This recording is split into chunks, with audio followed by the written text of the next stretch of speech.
MDMA ലഹരി മരുന്നുമായി യുവതിയടക്കം 4 പേരെ Perinthalmanna police arrest ചെയ്തു. മണ്ണാർക്കാട് കായംകുളം സ്വദേശികളാണ് പോലീസിന്റെ പിടിയിലായത്. പെരിന്തൽമണ്ണയിലും മങ്കടയിലും പോലീസ് നടത്തിയ പരിശോധനയിലാണ് ഇവരെ പിടികൂടിയത്.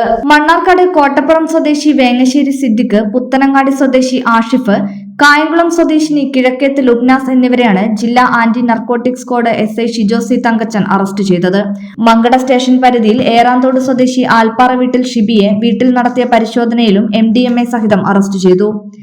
ജില്ലയിൽ സിന്തറ്റിക് ലഹരി വസ്തുക്കളുടെ ഉപയോഗവും വിൽപ്പനയും തടയുന്നതിന്റെ ഭാഗമായി മലപ്പുറം ജില്ലാ പോലീസ് മേധാവി R വിശ്വനാഥ് IPSന്റെ നിർദ്ദേശപ്രകാരം ജില്ലാ ആന്റി നർക്കോട്ടിക് സ്ക്വാഡ് അടങ്ങുന്ന സംഘം പെരിന്തൽമണ്ണ, മങ്കട ഭാഗങ്ങളിൽ പരിശോധന ശക്തമാക്കിയിരുന്നു.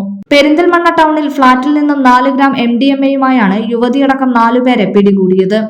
1.120 ഗ്രാം MDMAയാണ് ഷിബിയുടെ ഏറാന്തോടുള്ള വീട്ടിൽ നിന്ന് കണ്ടെടുത്തത്. ബാംഗ്ലൂർ കേന്ദ്രീകരിച്ച് ജില്ലയിൽ പല ഭാഗങ്ങളിലേക്കും ഏജന്റുമാർ മുഖേന സിന്തറ്റിക് ലഹരി മരുന്ന് കടത്തുന്ന സംഘത്തിലെ ചില കണ്ണികളെക്കുറിച്ച് പോലീസ് സംഘത്തിന് രഹസ്യവിവരം ലഭിച്ചിരുന്നു.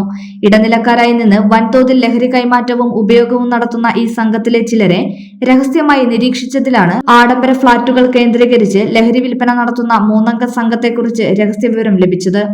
ഇതിന്റെ അടിസ്ഥാനത്തിൽ രാത്രിയിൽ പോലീസ് സംഘം നടത്തിയ പരിശോധനയിലാണ് പ്രതികളെ അറസ്റ്റ് ചെയ്തത്.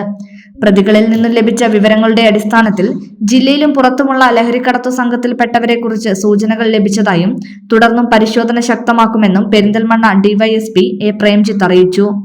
മലപ്പുറം ജില്ലാ പോലീസ് മേധാവി R Vishwanath IPS, Perinthalmanna DYSP A Premjith എന്നിവരുടെ നേതൃത്വത്തിൽ Mankada inspector S Ashwanth, Perinthalmanna SI Shijosy Thankachan, ജില്ലാ ആന്റി നർക്കോട്ടിക് സ്ക്വാഡ് എന്നിവരാണ് പരിശോധന നടത്തിയത്.